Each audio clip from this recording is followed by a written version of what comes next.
Any minute.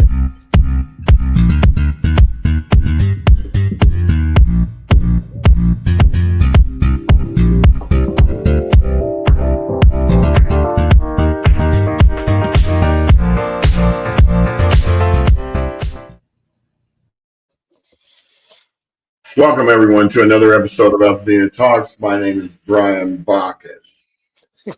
I'm Jamal Smith, the second of the trio, and we have returning with us.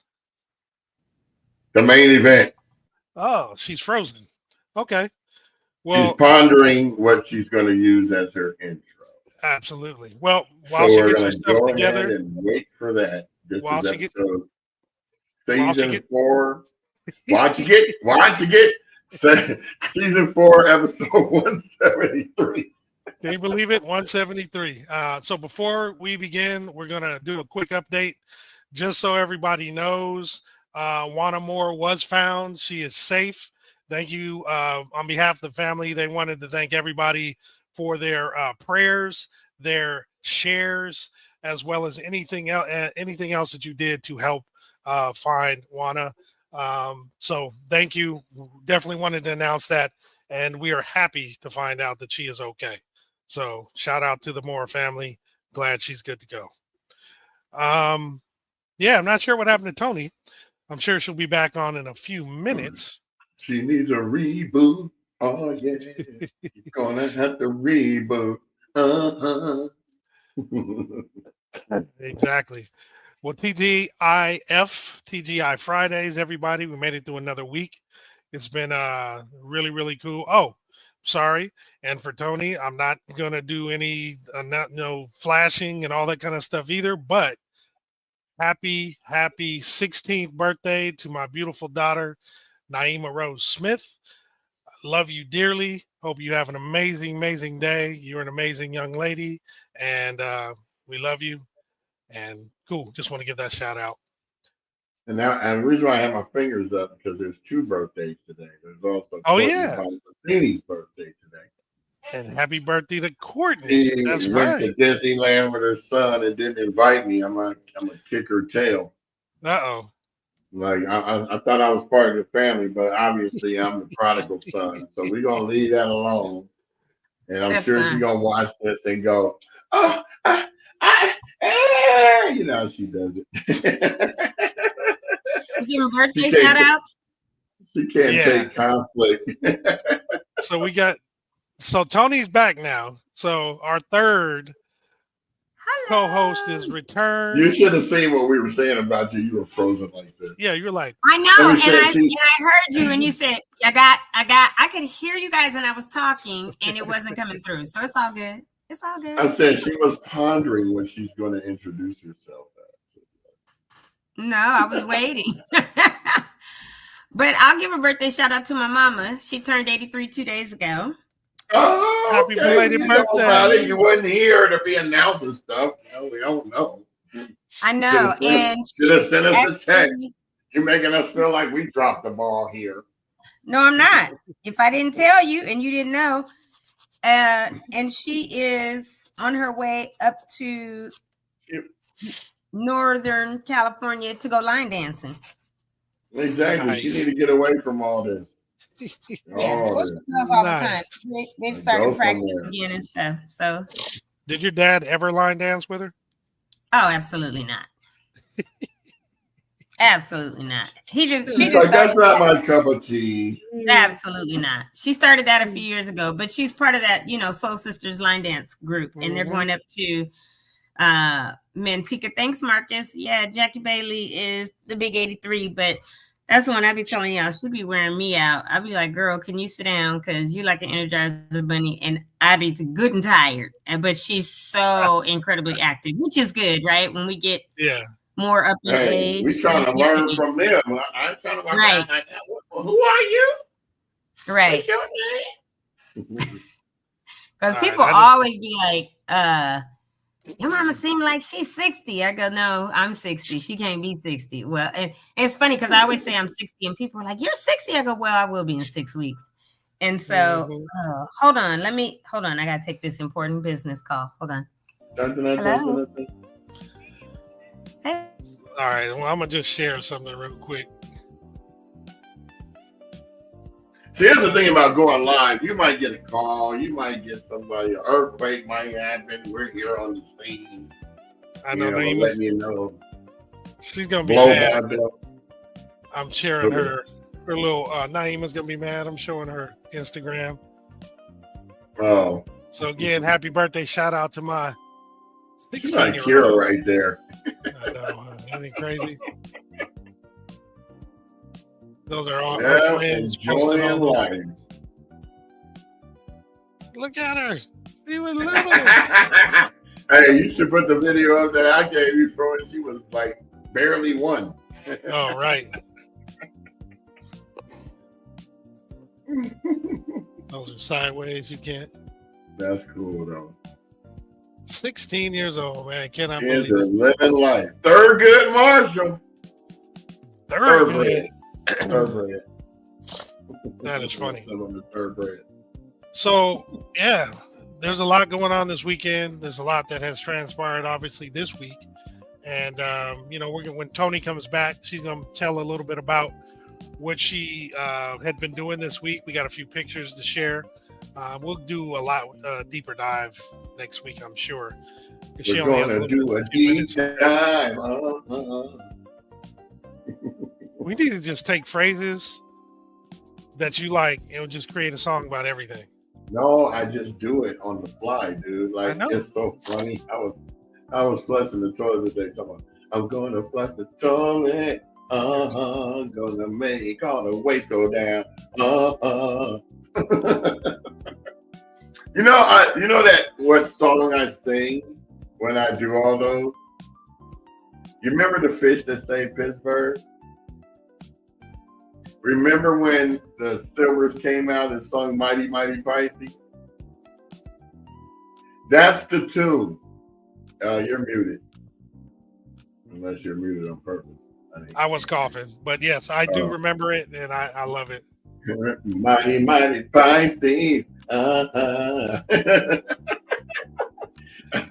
know my friend Tiana will be laughing because I'm always doing some Silvers tunes. Boogie fever. I love all that stuff. Anyway, it's Friday. I'm gonna watch that movie. I'm gonna watch Cornbread Earl and Me. I'm gonna watch Coolie High. You gonna watch Claudine? I will watch Claudine as well. I love Claudine. Lady Sings the Blues. I'm gonna watch Bingo Long and the Traveling All Stars. You gonna watch Mahogany? I might watch Mahogany. I'm gonna watch Silver Streak. Okay, so you know that movie See No Evil, Hear No Evil with Gene Wilder and Richard Pryor? You remember that one when Richard Pryor was blind and Gene Wilder was deaf? Yeah. Well, my dad worked at Berlin. Richard Pryor came up there to tell him for a week to see how to be blind, but it was so funny because they looked just alike. So people were wigging out, going, Roger, I didn't know you had a twin brother. And they didn't even recognize that it was Richard Pryor. They just, because there's a lot of old white people that was working. Oh, of course. They don't, they don't see the details. No. They all look alike. It's funny because when he first walked up, from what I was told, they were like, Roger, you can see. And he was like, huh? That's funny. That is insane, man. Yeah, insane cool, in the membrane. Well, you want me to do the slides? The announcement? Yeah, slides, flip it, slide. Forget about your toes in your 9 to 5. Just listen to the slides. James Bond the Third was in that movie, Fish to Save Pittsburgh. James Bond III. All right, named it. First, there was a James Bond 1 and 2 to begin with. They had a series in family names going. You'll recognize him. He was the kid in there. He was a young actor. Was that Julian Bond's son? Oh, no. Nephew. Yeah, I'm not even sure. But anyway, I guess we'll go ahead and do the announcements. Tony will probably permanent scowl starting to form right here. You see that? Where? Right. Me? Me? Me. Only because you're bringing it to my attention.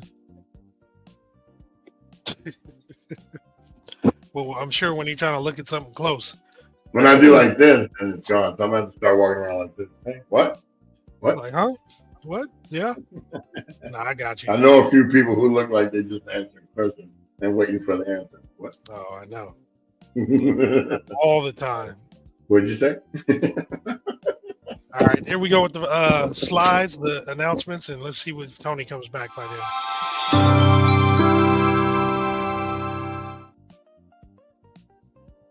Oops, went a little fast. All right, everybody, we're going to start with the Altadena Community Center. As we know, it is serving as the survivor support location. It is at 730 East Altadena Drive in Altadena. They are open Monday through Friday, 9 a.m. to 5 p.m. And if you have some questions, you can reach out to 626-398-6174. And then we have the LA County One-Stop Permit Center located at 464 West Woodbury Road, Suite 210. They have walk-in hours Monday through Friday from 8 a.m. to 4:30. And then you can also set up a specific rebuild consultation appointment for yourself or a small group. They have those available on Mondays, Wednesdays, and Fridays from 8:30 to 12:30, as well as Saturdays from 8 a.m. to noon. You can also set up an appointment with the Southern California Edison Planner, and they have those available Mondays and Wednesdays from 8 to noon. So to schedule these appointments, you would go to recovery.lacounty.gov/rebuilding/one-stop-permit-centers. Excuse me. What character is Hey, you got to look it up. It's a special character. It's a special character. You better quit messing with me, dude.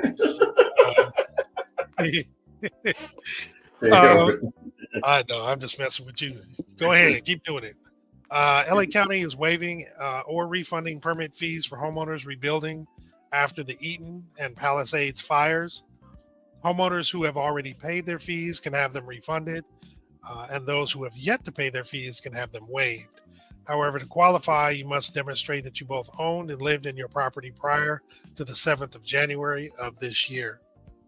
Now, those that are eligible are replacement single-family homes destroyed by the Eaton or Palisades fire.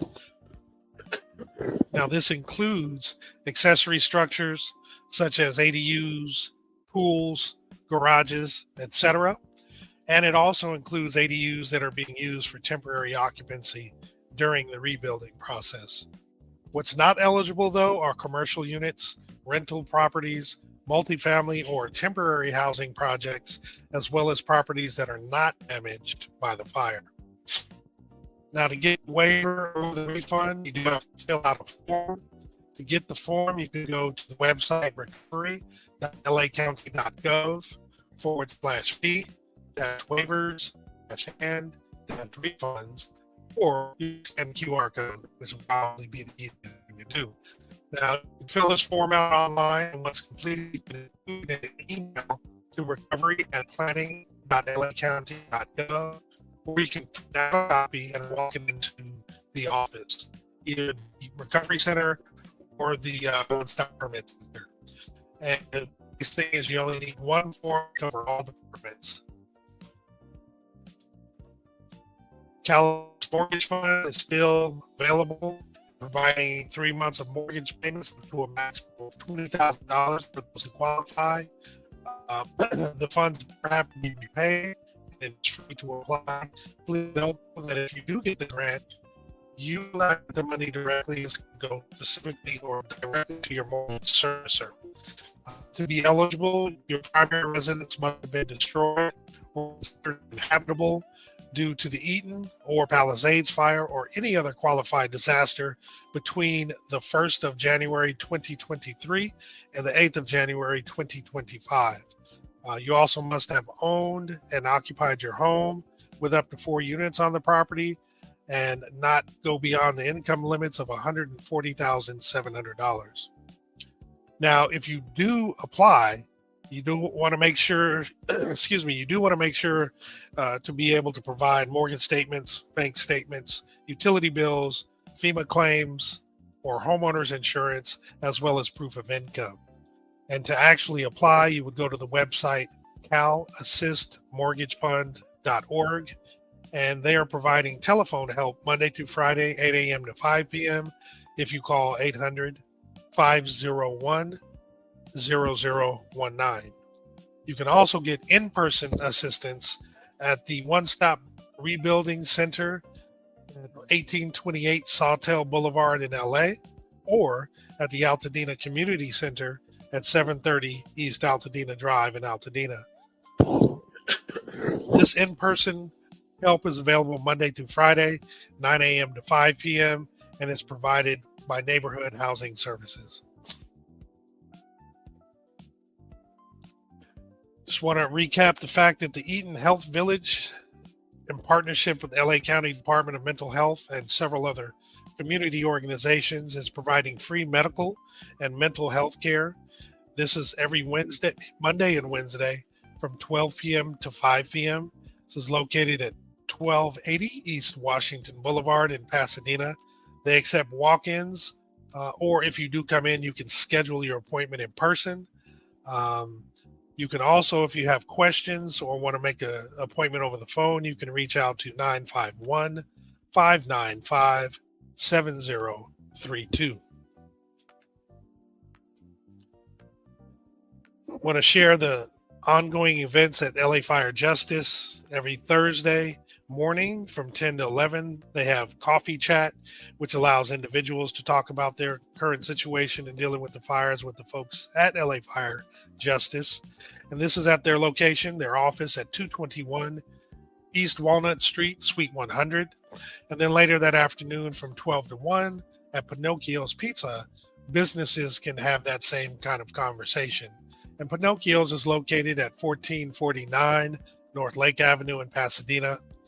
And lastly, first Monday of every month from 6 p.m. to 7 p.m., they are providing Mental Health Monday. Each of those covers a unique subject. We'll have the next one for you in a couple weeks. And this happens at their offices at 221 East Walnut Street, Suite 100. They also, every single, I keep forgetting it to get the actual link, but every Wednesday they have a Zoom call where you get to ask an attorney questions. It's the Eaton Fire virtual office hours. You get to speak with one of their attorneys and get your questions answered. It's every Wednesday beginning at 4:30 p.m., 7:30 p.m. Eastern time. I'm sorry, 7:30 p.m. Pacific time and 7:30 p.m. Eastern time. There's no cost and no appointment is necessary. They also are going to continue their workshop series designed to provide a roadmap and answer your questions about the rebuilding process. The next one will be September 16th, which will be laying the foundation, quote unquote, where to start.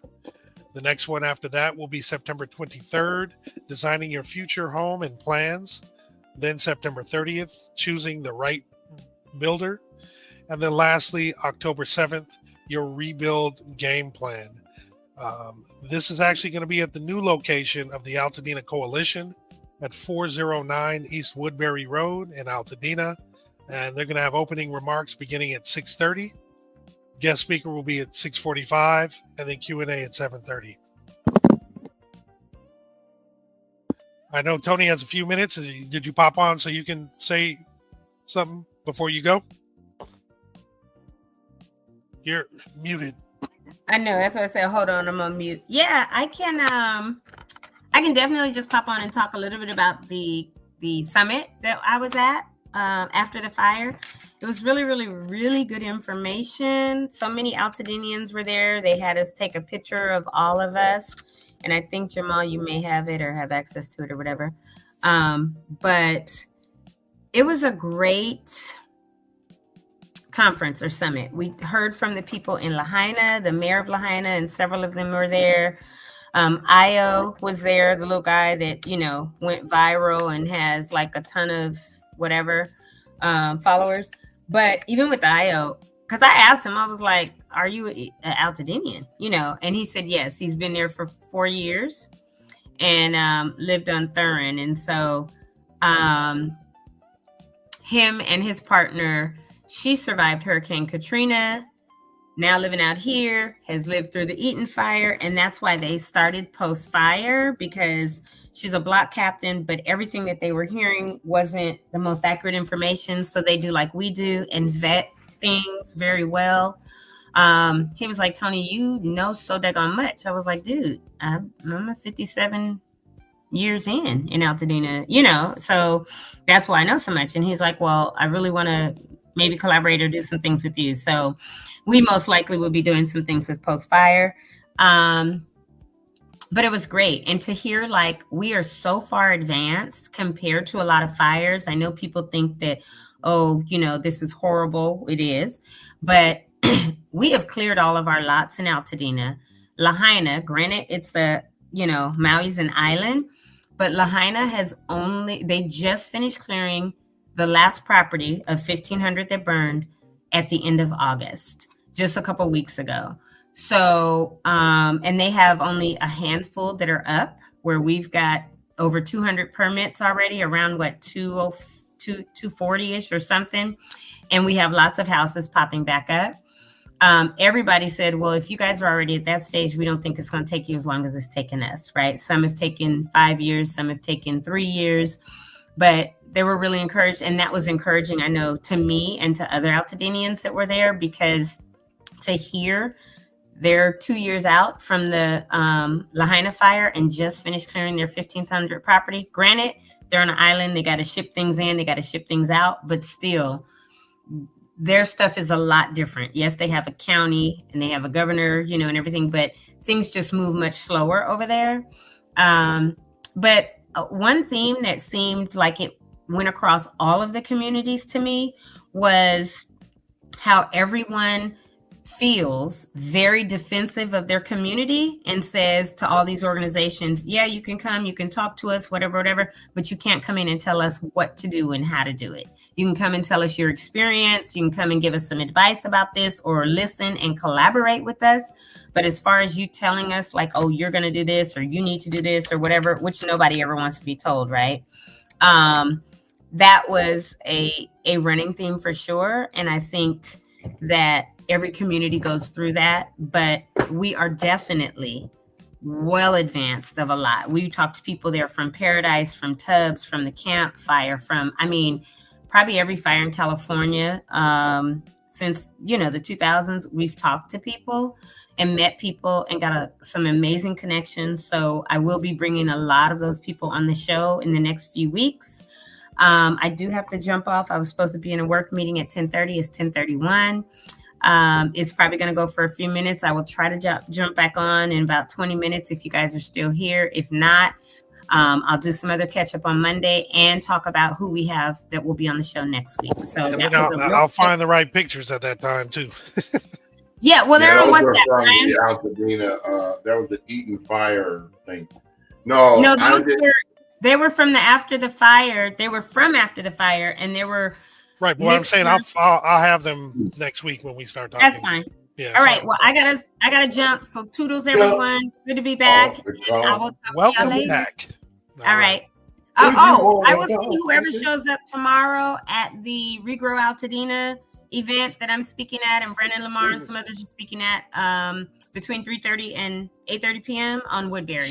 I think it's 435 Woodbury. So toodles. Gotta run. See y'all later. Take care. Take care. Bye.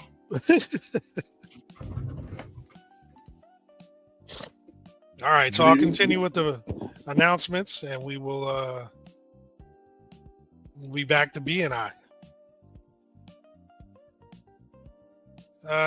So I don't know how I missed this one, but there's free concerts in the park for those impacted by the Eaton fire in the community to build connection and heal through music. It's every Wednesday in September at 5:30 at Washington Park, located at 700 East Washington Boulevard. Unfortunately, we missed the first two events, but the next one will be September 17th. It's a solo stroll through the blues with Preston Smith and classical notes. And then the last one will be September 24th, Great American Songbook and Classic Rock with Anne Louise Christensen. To register, visit PasadenaVillage.org or call 626-765-6037 or scan the QR code. Scan it. Scan it. So join Victory Bible Church in conjunction in connection with Project Passion. Join them for a morning of blessings and giving back to Eaton Canyon fire survivors. It's a community donation giveaway. It's a free event for families in need. Just sign up to reserve your spot by scanning the QR code. It's taking place Saturday, so tomorrow, from 9 a.m. to 12 p.m. at Victory Bible Church, located at 1497 North Hill in Pasadena. Some of the items being distributed are air purifiers, towels and bedding, cookware sets, diapers, brand new clothing, new tennis shoes, and much, much more. So definitely check this out if you are in need. On Sunday, there's a mutual aid pop-up located behind Underdog Bookstore at 312 South Myrtle Avenue in Monrovia. It's going on from 11 a.m. to 2 p.m. while supplies last. It does say for you to enter off of Palm Avenue and basically take what you need and share what you can. This is put on by Operation Healthy Hearts. So you're invited to a community town hall meeting at Robinson Park Recreation Center at 1081 North Fair Oaks Avenue in Pasadena, Monday, September 15th from 5 p.m. to 7 p.m. Pink's Hot Dogs will also be there. You get the chance to join friends and neighbors to learn about Reframe System Homes for you. You get to learn about their modular pros and cons, hear from Reframe System team about design, build, and financing, and also get an update from LA County on the Eaton Fire recovery. To learn more, please visit Reframe Systems website, which is reframe.systems. Or you can call 351-223-4884. You can also kindly RSVP at Kitty MJB, so KITI MJB @yahoo.com.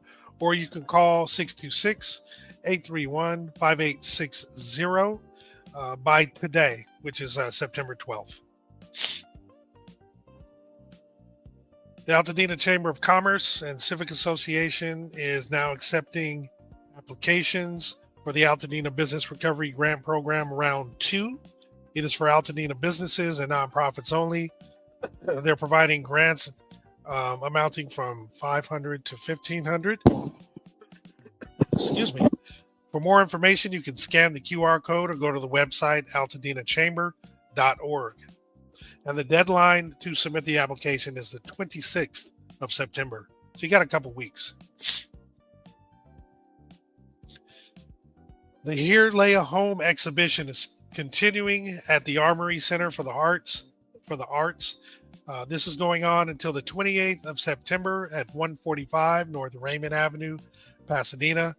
Come check out the young people's artistic rendition of their experience related to these fires. The gallery hours are Fridays from 2 to 6 and the weekends, Saturday and Sunday, from 1 to 5. They are available for appointment only on Thursdays.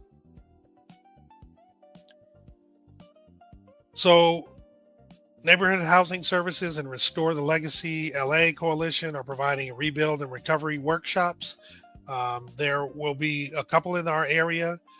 The first one has already passed. It was last weekend. But then on October 4th at First Church of Nazarene from 11 a.m. to 5 p.m., there will be another one. And this is located at 3700 East Sierra Madre Boulevard in Pasadena. There will be one on December 13th at the Pasadena Presbyterian Church, also from 11 to 5. And this is located at 585 East Colorado Boulevard in Pasadena. Excuse me again. Then at the Center of Hope, the Legacy Summit will take place. This is going to be from 10 a.m. to 1:30 p.m. on Saturday, November 1st. This is going to be located at 9550 Crenshaw Boulevard in Inglewood. Some of the topics covered will be mission-driven real estate services related to whether you're going to buy, sell, or rebuild, technical support to select a general contractor or architect, interim housing support, low-cost construction project management, and estate planning legal services. Those will be provided at no charge. To register, you want to go to nhslacounty.org and go to the event section and register there. And as we mentioned right before Tony got off the phone, there's an event called Regrow Altadena, Resilient Sustainable Communities, happening tomorrow and Sunday from 3:30 p.m. to 8:30 p.m. On each day. It's located at the Eagles Lodge, 455 East Woodbury Road in Altadena.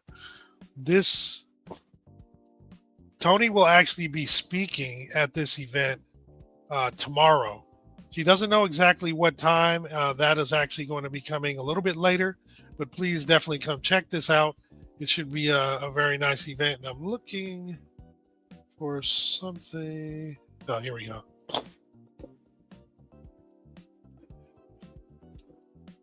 That's interesting. So this free 2-day event brings together innovation and community, featuring resilient and affordable home building and home hardening solutions, people first mobility, community emergency hub concepts, and shared neighborhood resources like solar, fire detectors, and gardens, all accompanied by food and music. I have a different flyer I'm actually going to share real quickly because it does have QR codes on it. I don't know why I don't have that one up here, but let me stop sharing this one. Share this. Okay, so this one has a specific QR code for both day 1 and day 2. So again, if you want to scan those, that's the best way to register for those events. So I'll keep those up for a couple seconds, and then I will continue with the slideshow. And again, Tony's going to be speaking on tomorrow, on Saturday. We don't know exactly what time, though. All right, and I'll move on. I'll remove this one, bring this back up. So as we know, Chris Holden's 26th Annual Community Resource Fair and Block Party has the new date of Saturday, September 27th. It'll be from 2 p.m. to 6 p.m., the 500 block of East Jackson Street in Pasadena. It's hosted by LA Fire Justice, so definitely come check that out. The first one was canceled due to concerns over the heat. It should be, hopefully, the weather will cooperate with us on this particular date. This is where you can actually shop local and support fire-impacted vendors. There'll be resources, community members, and government officials, probably community officials as well. So definitely check this out. And we will be there. We will have a booth. Come check us out there as well. Say hi, and this should be a good event. So that's it. That's it for today. I'm sure there's a few items that have been forgotten or missed that are happening this weekend. As I find them, I'll put them on our community page. And welcome back, B.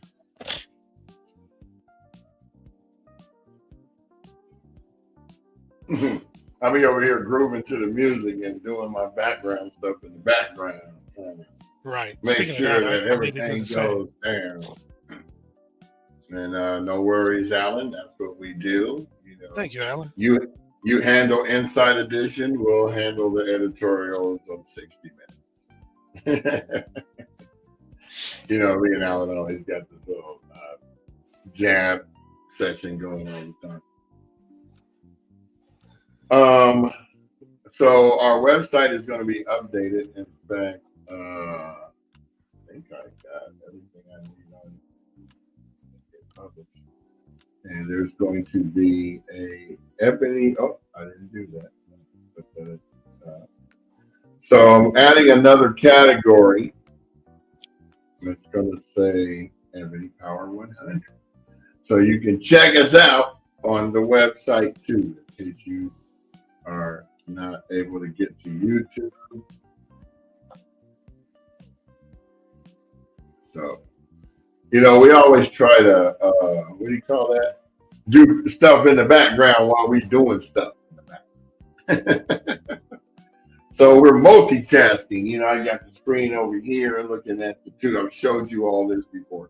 I've got the two screens over here showing the two Instagrams, and we never look at the YouTube because that one is already going. We don't, but small stuff. But it's not small. It's like actually that's where we really need everybody to focus their attention to is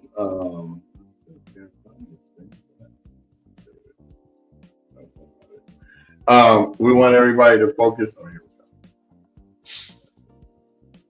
focus on what is available to you for the weekends during the week also.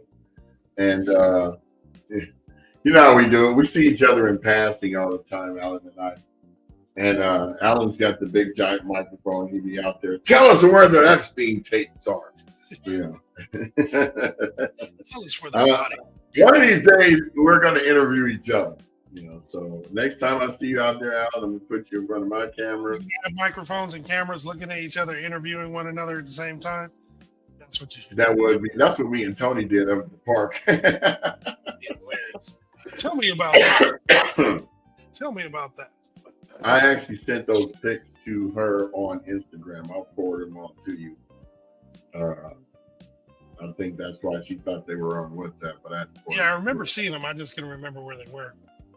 Yeah, I think I sent it there. But yeah, Alan, we'll do Bryant Gumbel and Ted Koppel and hook that up for you soon. So Tony is back and he's got something to say. Told you I was gonna pop back on. I don't be playing in meetings. I'll be like, look, I gotta go. No, I'll be playing. And if you guys want to support us, there's the ticker at the bottom. She's got to get her breath fresh for the camera because we can smell it through the audio. This is throat spray crazy because I told you I was sounding like a frog. This is throat spray. I'm messing with you. My breath is always fresh. Like to thank our guests for coming on. Mosan Moore. We just had Brown Girl Brunch Series come on. Thank you for tuning in. And Action Altadena has joined us from Instagram. These two are both from Instagram. From the gram. When we show you, when we pop you up, that's what it looks like. So welcome, Brown Girl Brunch Series. Want to check that out. Hopefully you're in town or close by so we can pay homage. And homage. Homage. That's all I like to say, like cabbage. Okay, homage. Yeah, I like to be corrected, but I'm still saying homage. Oh no! I wasn't correcting you. I was just saying, with you. Although that is the correct way to say it, but no. I know. We were having a discussion about where we were going to do. I know I'm going to get blasted for saying this, but we were having a discussion about where we were going to have our 40th reunion, and everybody kept calling the place Florida-less, and I'm like, it's called Fleur-de-Lis. Fleur-de-Lis. It's Fleur-de-Lis. So I'm probably the worst person to talk to when it's anything French because I took French in high school instead of Spanish. So anything that's a French term or name, which my name is also, I'm going to always say the correct pronunciation. But it's all good. Y'all go to Fleur-de-Lis. No.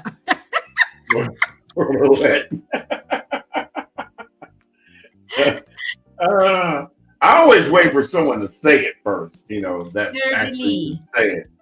I never try to say these words I don't know. I'm going to tell you right now, I am not a walking dictionary. Now, maybe when I was in 4th to 6th grade, I was a walking dictionary. But you're walking movie and soundtrack and CD. Yeah, that part. Yeah. Anything else, how are you not a walking dictionary or encyclopedia?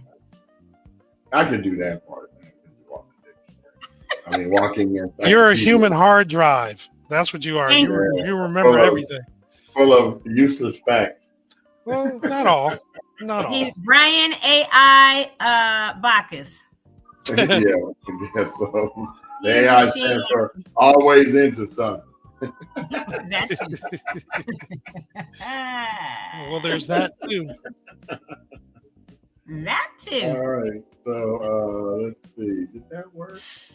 Did that go to the main page? Yeah, so we it's Friday, it's Freaky Friday, it's birthday Friday.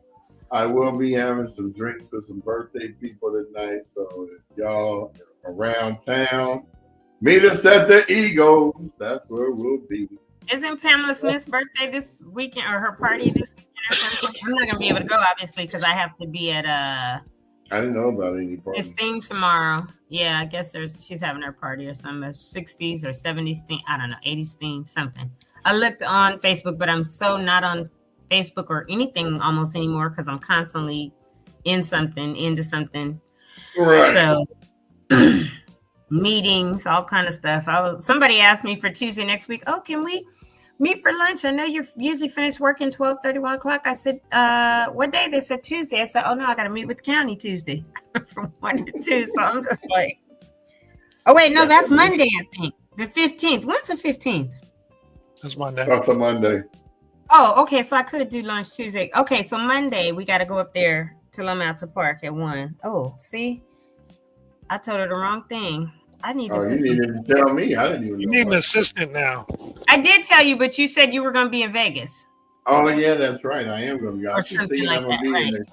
Yeah, I'll be gone from Sunday to Friday. So yeah, I'll be doing the show from there. I'm going to go take a tour of Boxable while I'm up there, and see what they're talking about. And met the owner of Gigacrete, not the representative, but the owner. Oh, that's good. And he wants to take me on a tour of the place. So that's interesting. Well, remember, I met the owner.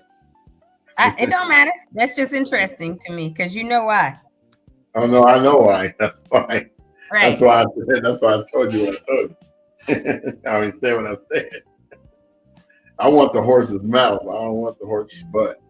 Right.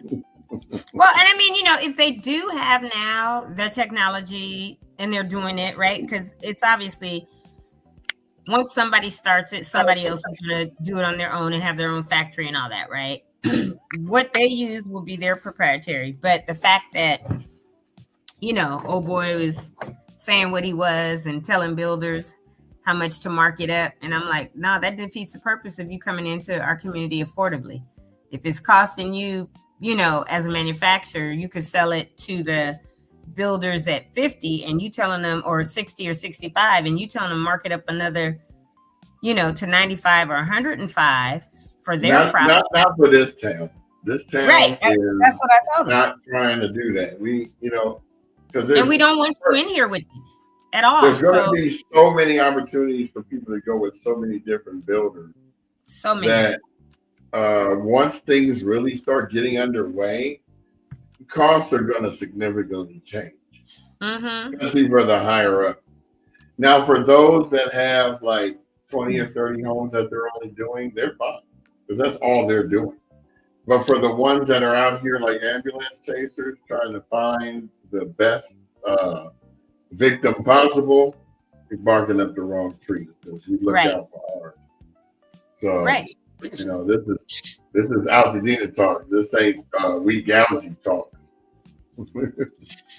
So be prepared. But the fact is, like I was saying before I hopped off for the call I had to get on, every single person that was at that summit that has been affected by fire, and there was everybody from my house burned to my parents' house burned to my family's house burned to my house wasn't affected to my house had smoke damage, but my schools are gone. It's the whole community. And then on top of it being the whole entire community, like with us, it's then the community, besides all the grief stuff, we're extremely protective of our community. And we don't want what we know could happen. And that's all the land grabbers to come in and buy up everything and snatch up the land and build on it because they know once it's built, the house is going to be a minimum of $2 million, you know, house.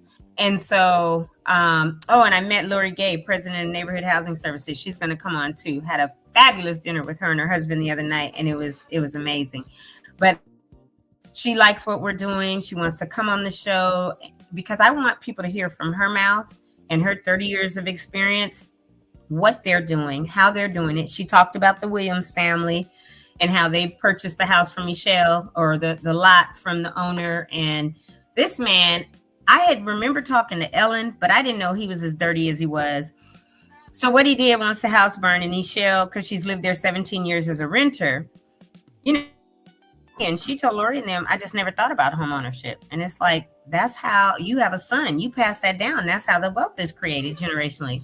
Well, her landlord told her, the landowner said, I'll give you first right to it, or right of refusal, but you got, I think, 10 days or 5 days. It was something stupid to say yes. Not even like, give me a 30-day notice. You just lost everything in this fire. You're traumatized. But it was a very short amount of time. And I remember talking to Ellen about it, but didn't have the exact numbers. And then Lori talked about it at the summit and said, then he wanted a 14-day close. Wanted her to tell him within like 5 or 7 days, and then of the fire, when nobody was selling real estate or closing, or they weren't even settled well yet. And so Neighborhood Housing stepped in, was able to purchase it in this short amount of time, and do that 14-day close. And now they're working with Michelle, where she's going through their entire program, right? Because you have to be able to, when you buy a house, you got to be able to mentally and physically, you know, financially afford it and know what that whole process is. So their Neighborhood Housing has a whole counseling thing on managing your money, on, you know, property taxes, just everything. So Michelle's going through the program. They are going to go with whatever builder Neighborhood Housing used, but it's going to be a prefab. And then their mom, Tilly, because, you know, all of them, Crystal, Michelle, Ellen, and Lord, I keep forgetting. I don't know why I keep forgetting her name. Anyway, the fourth sister, because she got the grandmother's house, which was right there on Palm. And so all of them are, you know, in the process, but Lori announced that their mom, which is Tilly, who I know, is also going to do prefab, because for a while, her insurance company was tripping with her. I remember Ellen telling me about it, and I told her, you know, they talked about they had dropped her and all kinds of foolishness. So I told Ellen, here's the memorandum that the insurance commissioner and the state has said if it was within from October 7th through January 7th, they had to reinstate people. And, you know, so she didn't know. And she said that was very helpful. But Lori Gay gave some amazing information, and she's going to come on for NHS to talk about all their programs, all their counseling programs, the legacy type building programs, which I keep telling the people, put your house in that trust, put your land in that trust. Once you have it, set up the bank account. All proceeds of life insurance and whatever else need to go to the bank account. That's how your family builds your family bank account. You don't ever have to go borrow money if someone needs a loan or a car or a down payment. You borrow from the family's bank, then you pay the bank back. And once the house is rebuilt, the parents or whoever pass away, make sure you have a succession plan, right? And in that succession plan, whether it's the children, the grandchildren, the great-grand, whoever, you know, will live there, they have to pay rent every month. This isn't, the house is paid for and it's a freebie. I don't care if it's $1,500 a month, right? A house up there in Altadena, once it's rebuilt, valued at a couple $1 million, market value would be $8,000-9,000 a month that you could get rent. But you don't want to do that to family, because you want them to still be able to build wealth. So have it something that's reasonable, $1,500, $2,000, whatever, that they can afford, but they pay. That covers the property tax. And well, but if the property taxes are only $1,500 or $2,000 a year because they're under Prop 15 or 13, excuse me, no, you don't want it to only cover that, right? You want it to be something that's reasonable. So even if it's $2,000 a month, you're not going to get a brand new house with 4 bedrooms, 3 bathroom, whatever, at $2,000 a month. But it puts the responsibility onus on whoever is living in the house. And it's not just, we're living in grandma's house scot-free. It makes them stay responsible. It gets paid every month into that trust bank account. And then, yes, when property taxes have to be paid or any repairs need to be made, the money is there.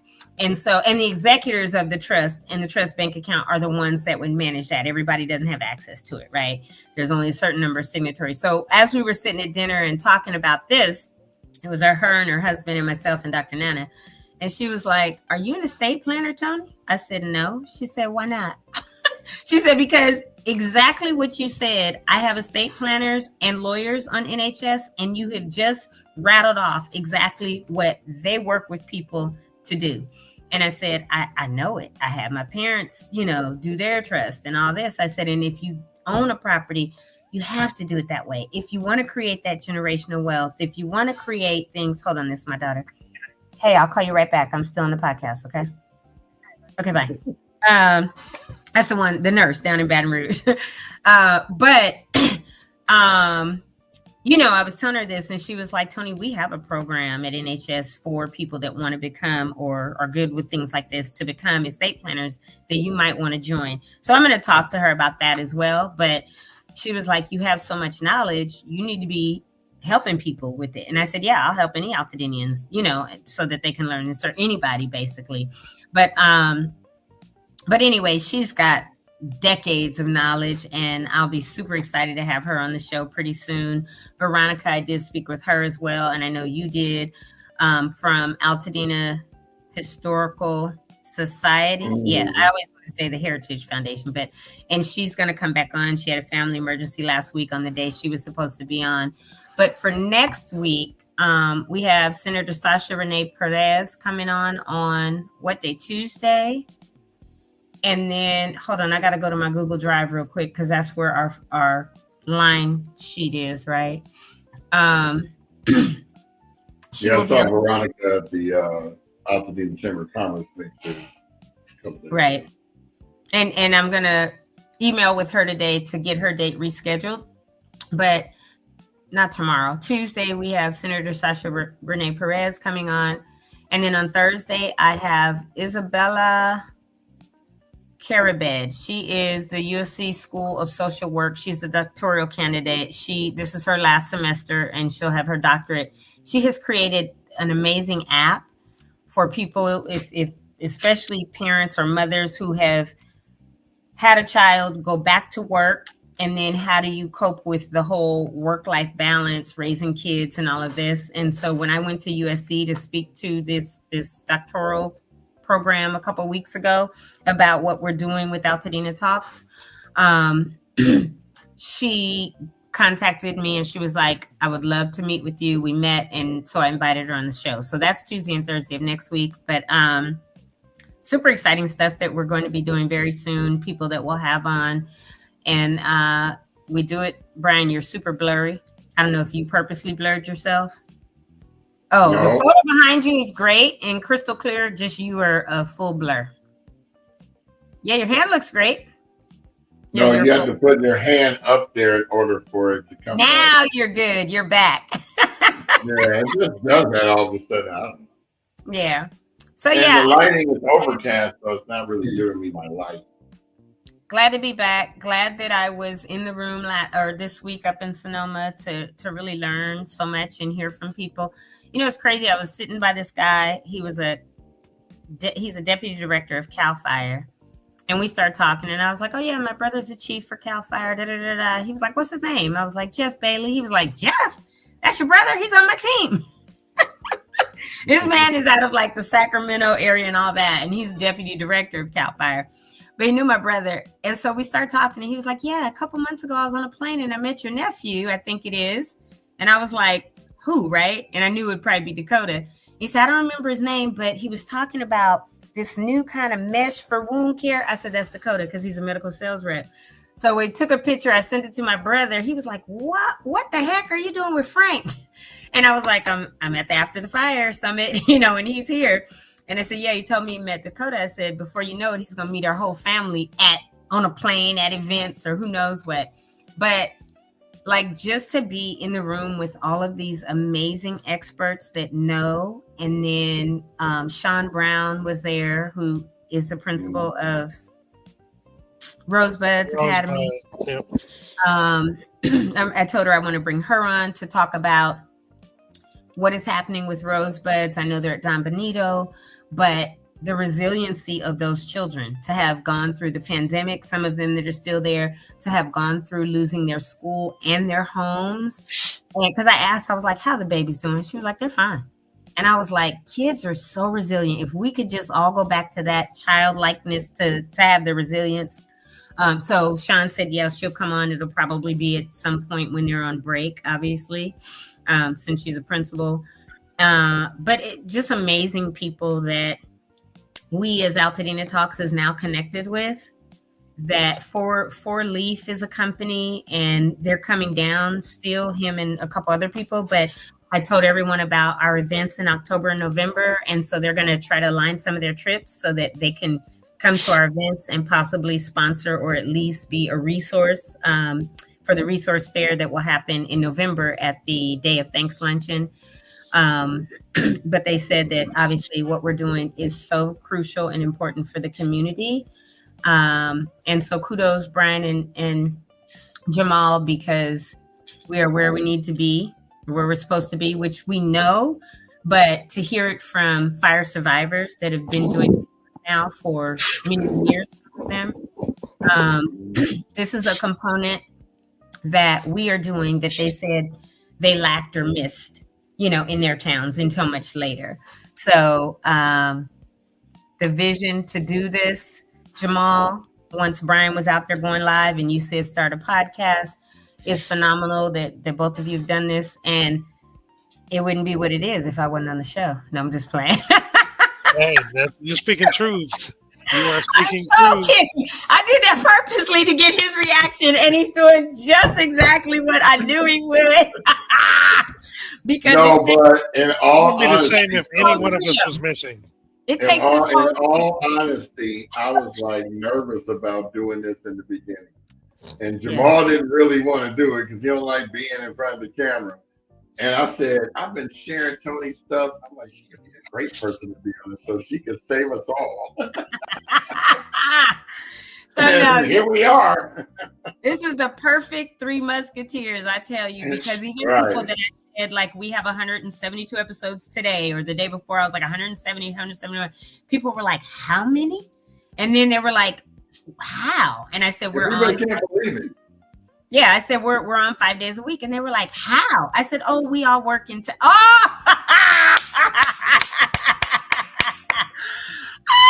Who did that, Jamal or Brian? Probably Brian. I made that, but I need that picture. Put it in our WhatsApp because I'm going to long time ago, Tony. I haven't seen it. Put it in our WhatsApp right now, Jamal. I need that. It's in there. Put that back up. That is hilarious. The Treacherous 3. Yeah, and you did it. That's the AI picture you did with my blue hair. The hair like this, but it's blue and purple. That's dope. The Treacherous 3. I love it. Why we look like we got on scrubs? well, the one you look like looks like a jail uniform. The one I look like obviously is not because I have a tie going around my neck. And the Jamal, he's leaning down and be on one knee. Right. Be on one knee. That's hilarious. I absolutely love that. And wait, I'm gonna take a picture with Snagit. I'm surprised you never. I make so much stuff and send it over there that y'all didn't even pay attention to it. Probably not. Okay, I got it on Snagit. You don't even have to put it in WhatsApp now. I just snagged it, so I'm good. But I told them, I said, we all work remote. We're all in tech at some level. And so we can literally stop what we're doing for work during the day to come on and do this. And I said, and the most important part is it's an absolute labor of love for us to do this for our community. This is where we've been when I kept telling people 1968, they were like, what are you talking about? And I said 57 years. They said, but you're only about 40. Everybody thinks I'm 40. And I was like, yeah, keep thinking that. I said, no, I'm actually 60. They said 60. I said, well, I will be in 6 weeks. And they were like, there's no freaking way. We thought you were our age. Like Io just turned 40 this week. And I was like, nah, bro, you could be my kid. I have a 38-year-old, a 37, a 30, and 28-year-old. And they were like, how? And they're all, vanilla, right? So I was like, I know you guys have heard the term black don't crack. I said, this is perfect example, right? And they were just like, oh my gosh. But it was so funny. And then even like Sean looks like she's 20, right? Sean Brown. And so I said, her too, and I said, and she's a principal. And they were like, what? And then we're both, brown skin. So they were just like blown away. But it was a really great time for networking and connection, not just the networking piece, but the connection of, I'm talking to people that went through this 7 years ago. I'm talking to people that went through this 5 years ago. Talking to people that went through this 2 years ago, the Lahaina people, because the mayor, his wife, and lots of his staff and stuff were there. And they're like, you guys will recover and you guys will rebuild, And so to have that encouragement, to know that we're so far ahead in 8 months and much further than some other people, is really, really good. And, to know that we do have houses that are up and, have roofs being put on, have windows being put in, are being Tyvek wrapped, and people will probably be home before Christmas is phenomenal. And for the work that we're doing here to get the info out to people, we are grateful for all that have recognized us and recommended us, like Miss Rhonda Carson, to be honorees of this Ebony 100 Power 100 Award, and Fire Aid to say, hey, what you guys doing is amazing. It's so needed. And then to hear that from these other fire town and city survivors makes me just know that we are exactly where God wants us to be and exactly where we're supposed to be in this season of our lives and for Altadena and our community. Agree. Actually, I have a question related to the event that you went through this week. And you may have said this, I apologize if I didn't hear it. I was trying to do some sharing myself, multitask. But when the next community goes through this, is there a framework or an updated plan to help them move forward and make things a little bit more efficient based on what they've learned through all the other events, and in particular the most recent one for Eaton and Palisades? So the framework is what After the Fire is doing. It's not a playbook, right? Because every city, town, island, whatever is different. But that's why they immediately find the community leaders, because the way that I was found was literally from an LA Times article that was done on me. Jennifer found me, then somehow got my email, I guess maybe our Altadena Talks or something, and started emailing me. And I was like, who? And then people have seen like the Team Rubicon video. There's a guy up there named Tennis, and he was like, no, John. He was like, I know you. And I was like, no, to myself. But he had read the the LA Times article and saw me something else. So he knew like my face and my name.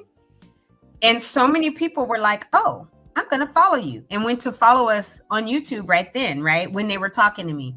And we're saying, yeah, this is great. But the framework is they find leaders in the community and the voices that need to be amplified. They come down wherever you are to your city and invite the leaders in.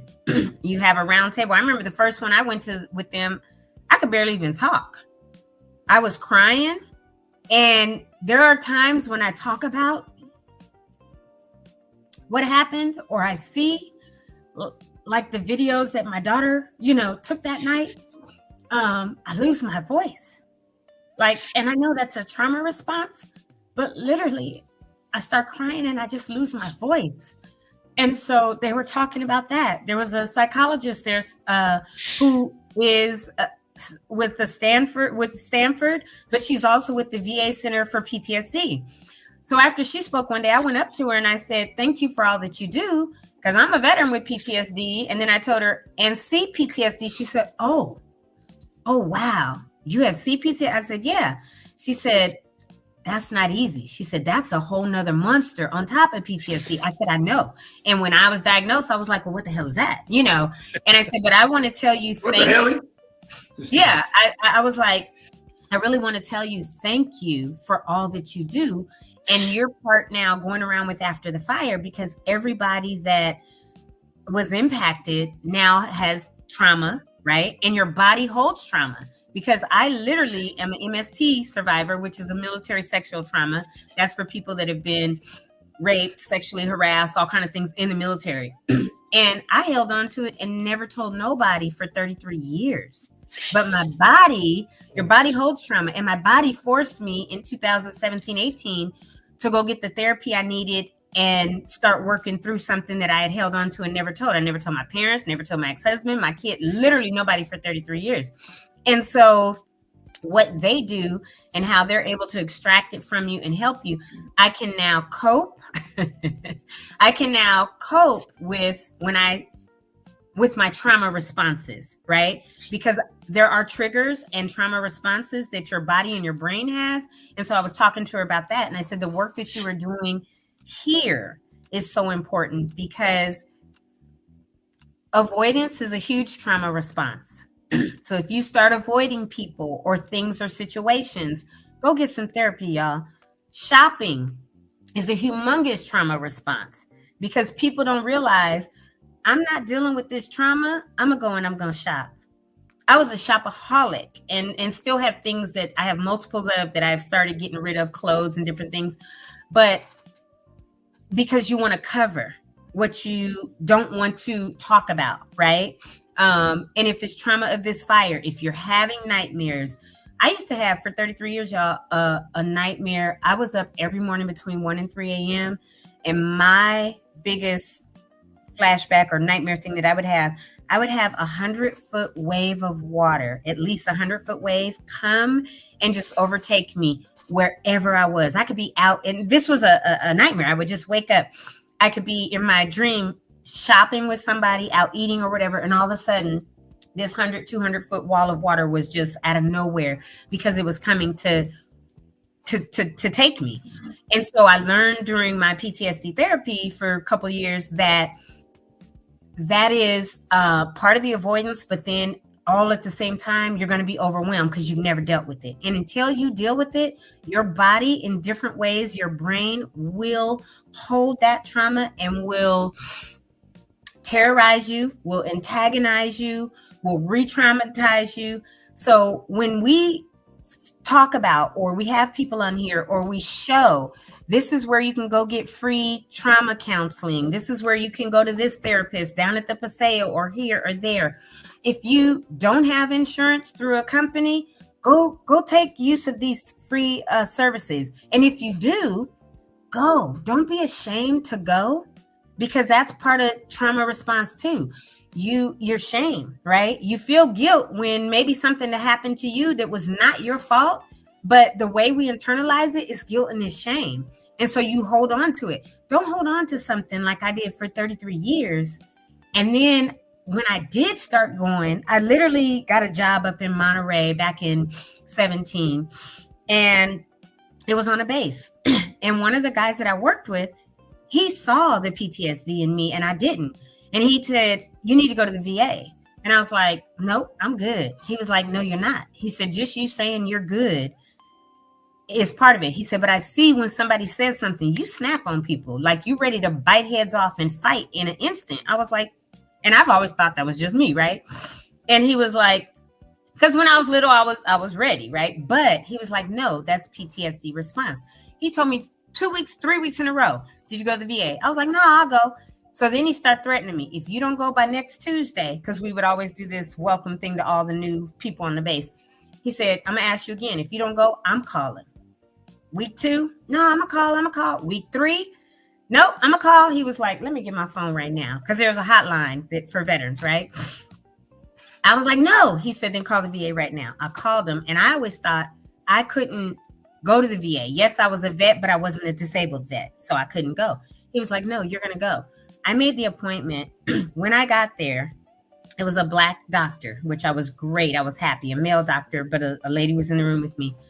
Within 15 minutes, I was full panic attack mode on the floor. I couldn't breathe or anything because he started asking me questions. These questions were triggers, and 33 years of stuff came out. He said, "You have severe PTSD.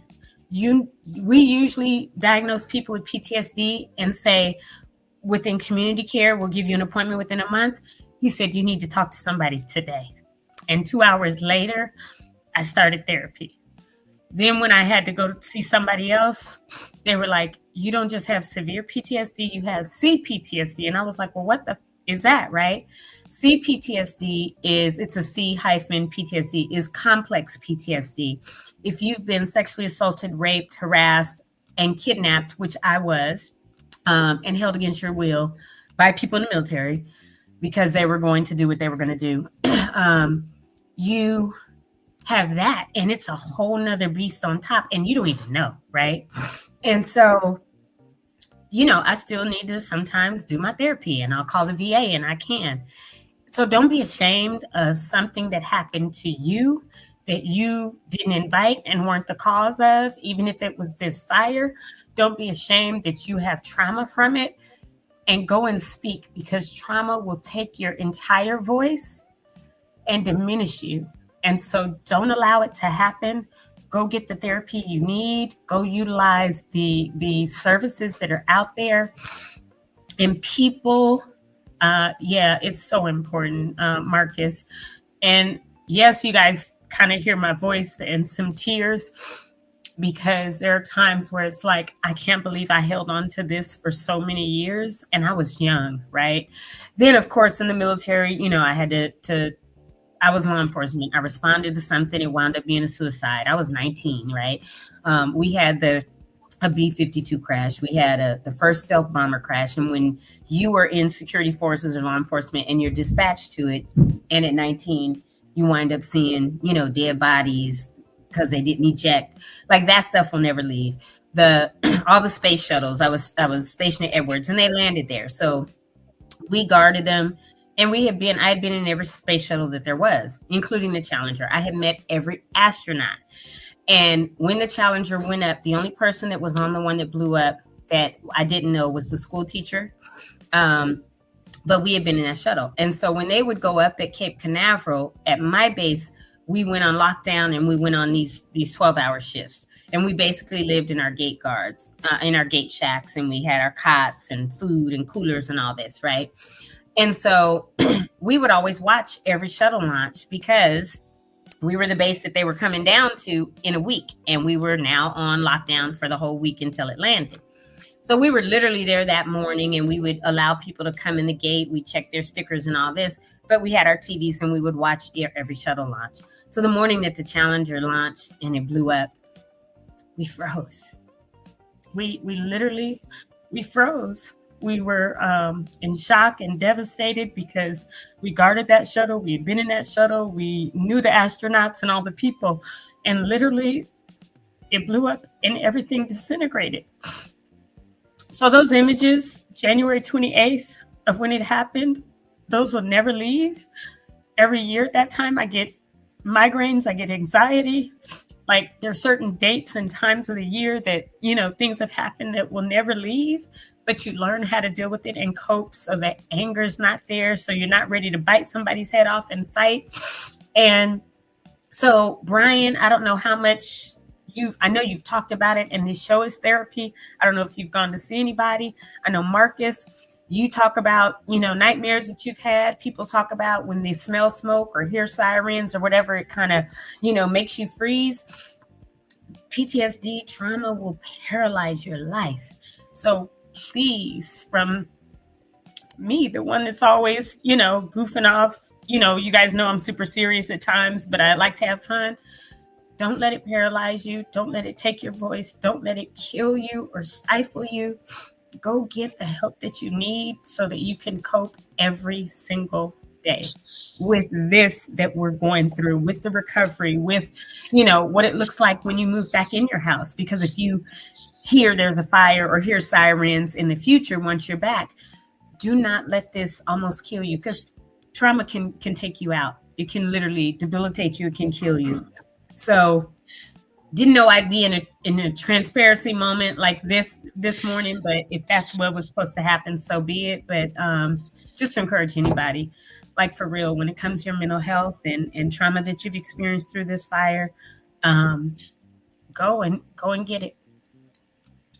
Yeah, I claim that this show is therapy. It actually is like the precursor of therapy. I still need to go see Absolutely. somebody because I'm going through. I'm like you, Tony. I be snapping on people. Yep. I don't like to be like that because I get in the corner somewhere after and go, why was I like that? Why did I talk to that person that way? Well, do you notice when we go places like when we went to eat lunch, there were 2 seats, and the one that I sat at, because I will not sit with my back against the door or whatever. I have to see what's going on. And I don't know if you guys saw, but I look around a lot because well, you had 2 bodyguards right there. You would even jumped up. I had a couple of sharp knives I was cutting my salad with, so Right, and then I always am strapped, no matter where I go. And there's certain things, just your life changes, right, and your behaviors and stuff. So, if you guys are seeing behavior, I actually wrote a. What happened to me? Oh. He popped off. I wrote a book, and I have tons of them at my house. If anybody wants a book, it's called Becoming Me, and basically, it's a layman's guide to PTSD and CPSD and CPTSD because most people don't understand what it is. And add to the stage.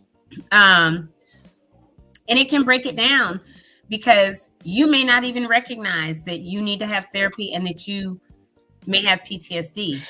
And when I went through my therapy with the VA, it can be terrifying because they want to, there are certain ways that they do it, but they want to take you back to the events and make you relive them so you know it happened, it's not happening now. And it can be terrifying. And I got into this pattern of avoidance where I was doing telehealth and I was avoiding my therapist's calls. So the first week she called, it went to voicemail. I called her back. I was like, oh, I wasn't feeling well. She was like, okay. The second week she called, went to voicemail. I think I told her something again or whatever. The third time it happened, she called back to back to back until I answered the phone. She was like, I know what you're doing. It's avoidance. You do not want to face the next part that we have to talk about. So like, they know, they get it, right? And then I got over that hump though.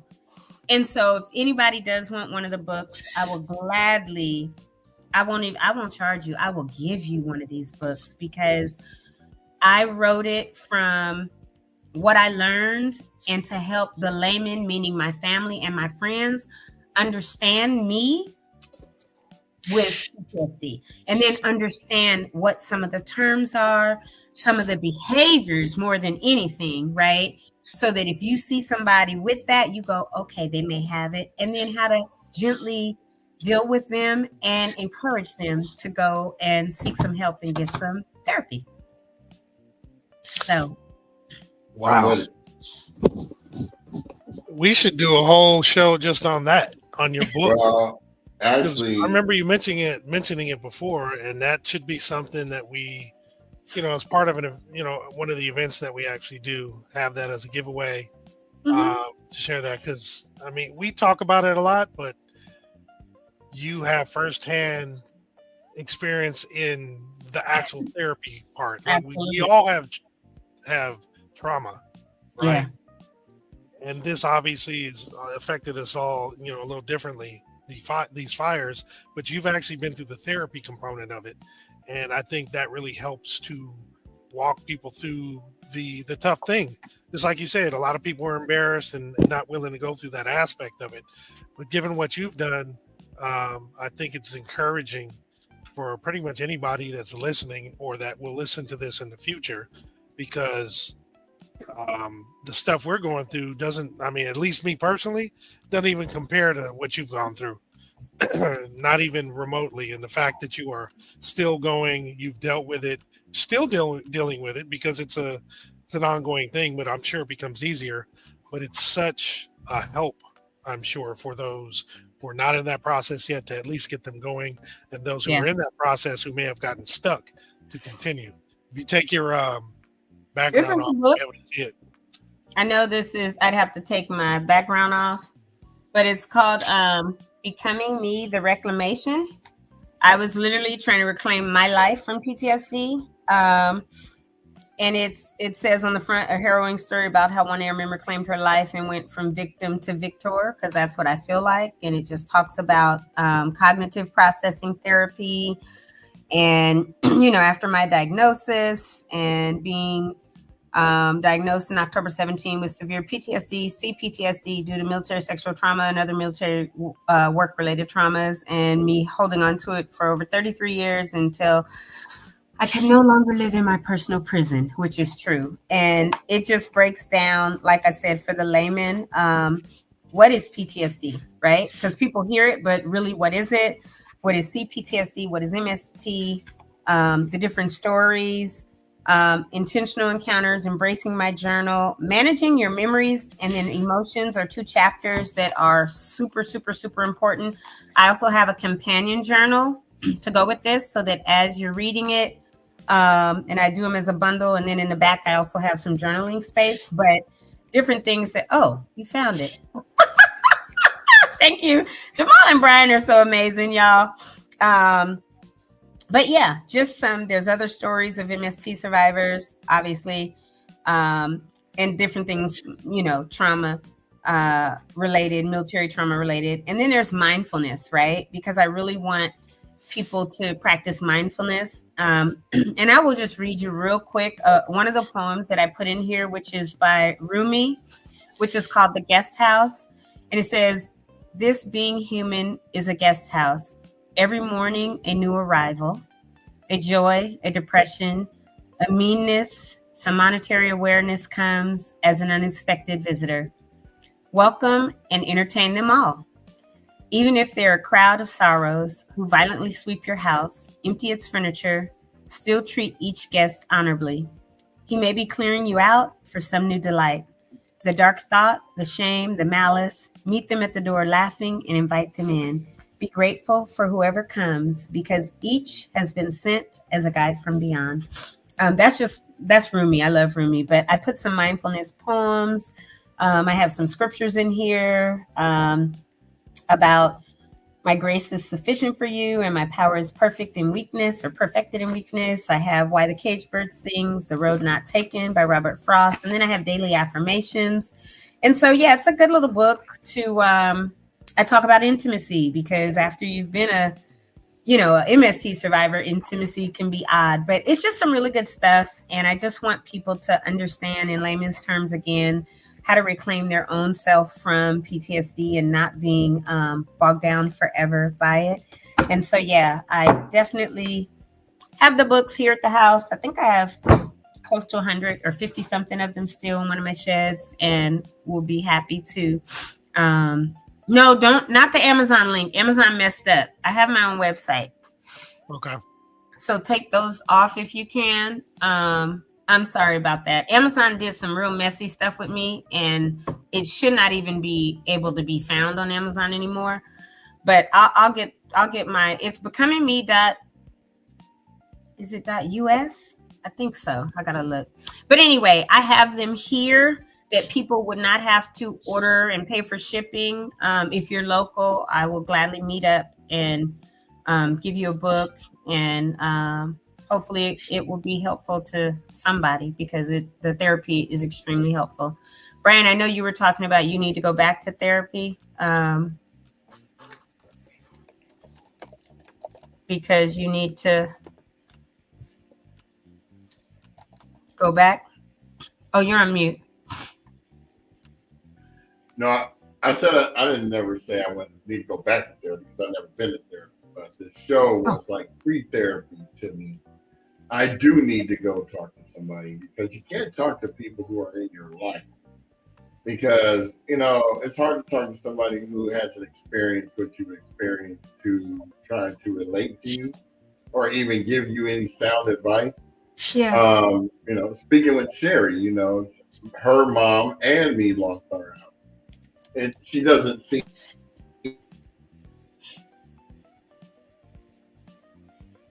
Uh-oh. Uh-oh. Did Brian freeze? Yep. And even on my becomingme.us, I don't know what's going on. Let me look at my thing and make sure my domain is still good because It is. I found the page. Oh, perfect. Okay, good. Never mind then. Maybe I just can't get to it from my laptop. I don't know what. Yep, that's it right there. I know Brian will be back on in a minute. Mm-hmm. As usual. He's got to be consistent. He's had some issues virtually every day this week, so why not on Friday? Let's keep it going. Oh, somebody's at my door. Hold on. I'll be right back. Yep. Yeah, I'll be right back. I'm just going to answer my front door. It's okay. You can come in. You know, bring your brother. Yeah, this is her website. It's got a lot of good stuff on there. Who knew? I mean, I know she mentioned the book, but it was so long ago she didn't really want to. We didn't really carry on the conversation, folks. But this is her website, becomingme.us.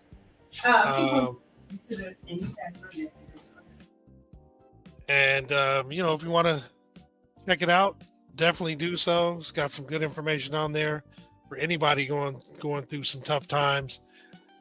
He's definitely been through a lot, more than most. I'm sorry, I had muted you. No, it was all good. I was just showing the page, just encouraging people to go there and take a look at it, and we'll talk about it more often because I think it's a great resource for people to actually refer to, and it makes it. I don't know. People can relate to you even more so now. Did you go in his room? Okay. I'm sorry. Hold on 1 second for me, baby. Thank you for saying that, Jamal, and thanks for pulling up the site and all that. But yeah, definitely anybody.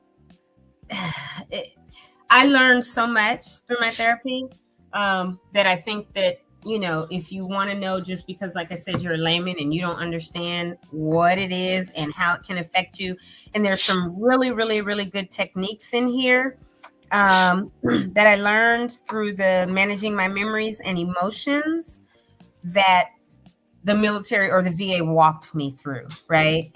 And so if you just push it down, that gray button. No, it's okay.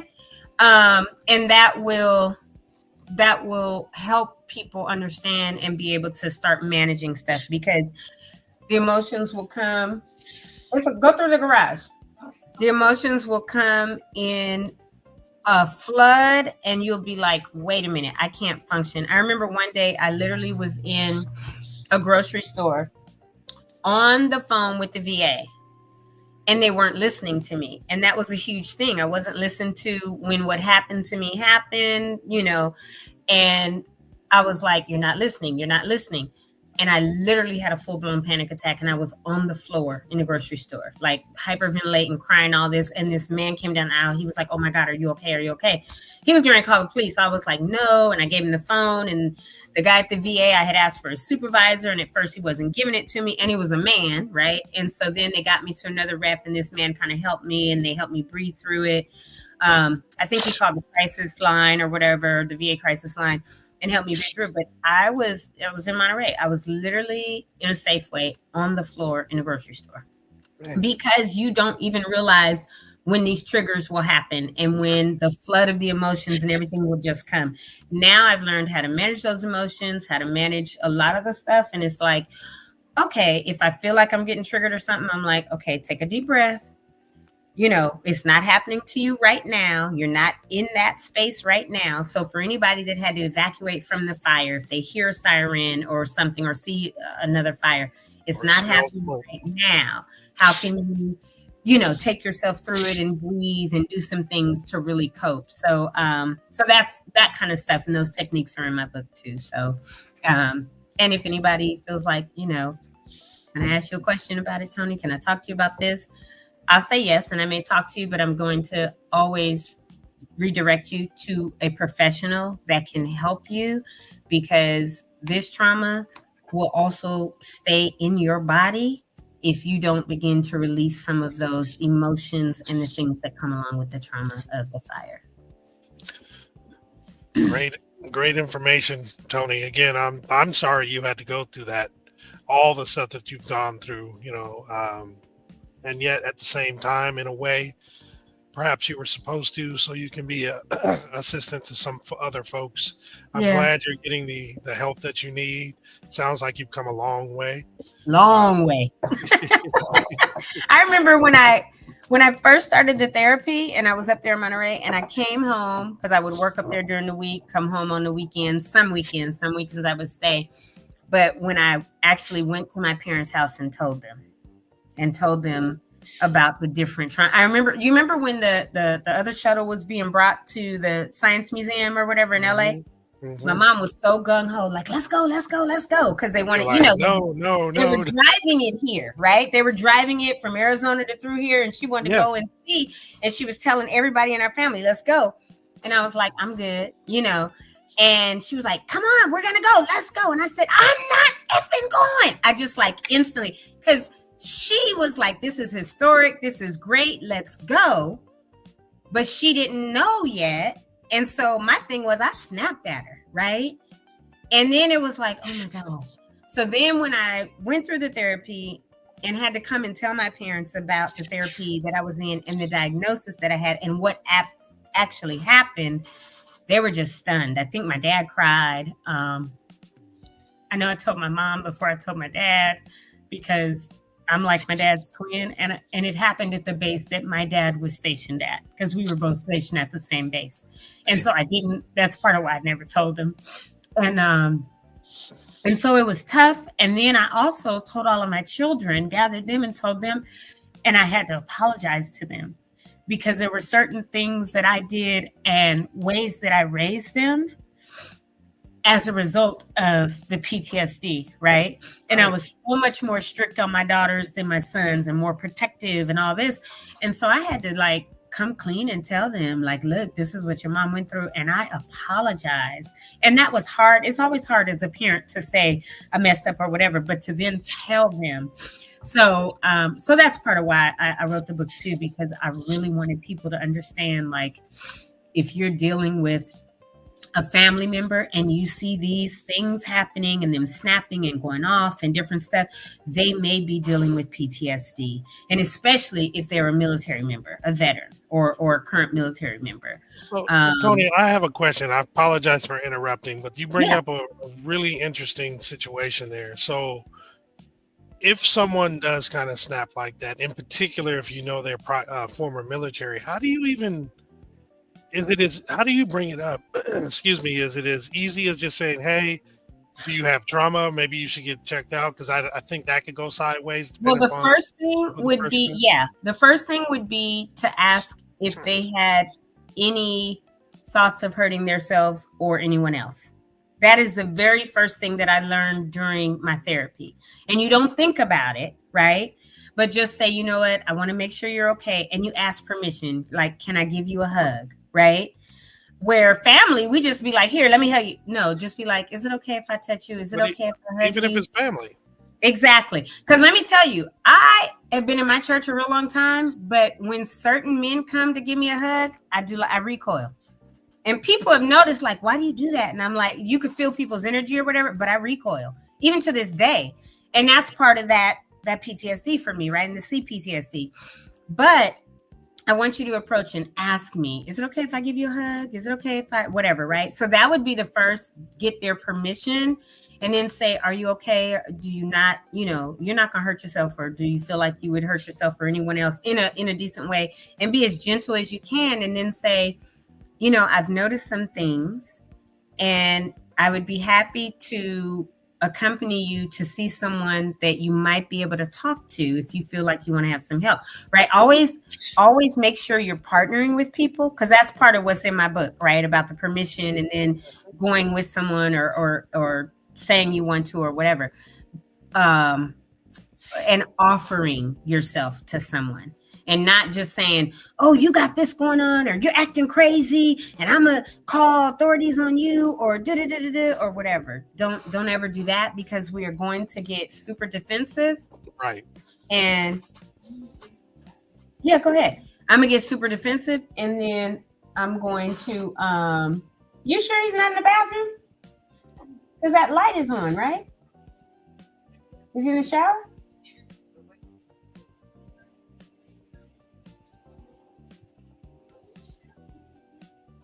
He must not be. He might. I wonder, did he have a small seizure? Okay, sorry. Anyway, Need to go check? Yeah, no, his sister came over to visit and she went and checked in the bathroom, but she was like, he's not in here, but the light's on. I'm like, he gotta be if he's not in his room. And he has seizures. This is my god grandson and he lives with me. But his sister came to visit. So is he all right? Where is he? No, he's answering slow. He probably had a seizure. I'll deal with it in a minute. Anyway, so yeah, those are the important things that should happen, Jamal, is the permission, the partnering with someone so that they don't feel as if, you're going to make them do something or whatever. That is probably the most important thing. That's great information. The reason I asked though is, sometimes we may interact with people, and I'm not saying me specifically, but just the people in general. Yep. And people may be, snappy, and it just might be something now you think like, oh, that's just how so-and-so is. But now people might want to consider, hey, that might be how so-and-so is, but it might be because of something they had gone through. And to be able to bring that conversation up in a delicate way, but still be very effective, I think is something that I was trying to get at. So yeah, and just to say, is there anything that I can help you with? Mm-hmm. Right? Because then it's not, is there anything that you need that I can give you or provide to you or something like that, right? It's just the way you approach and the gentleness that you talk to. And to be honest, this is how we should talk to everybody every day, right? Mm-hmm. With kindness and with compassion and with the shades, with kindness and compassion and with gentleness.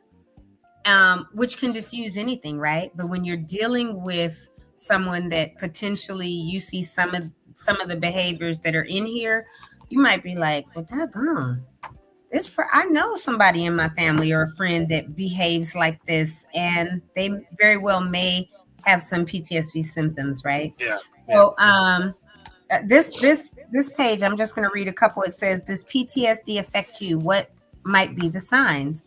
And so here's just a list of some of the symptoms, because these are what I was dealing with. You might feel on edge all the time. You may have recurring nightmares, flashback, or memories of an event or events that have happened, and it might feel like it's happening all over again.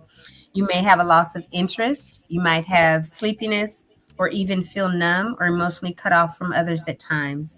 You may have anger, rage, or irritability that comes and goes, right? Just quickly or something. You may feel like you're constantly on guard or hypervigilant. I am. You may isolate yourself and stay home more than you used to in an effort to protect yourself or feel safe.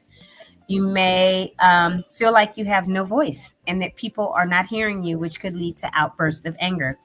You may be startled very easily or jumpy when you hear sudden noises, right? Or somebody that hears a siren or, oh, there's a fire, right?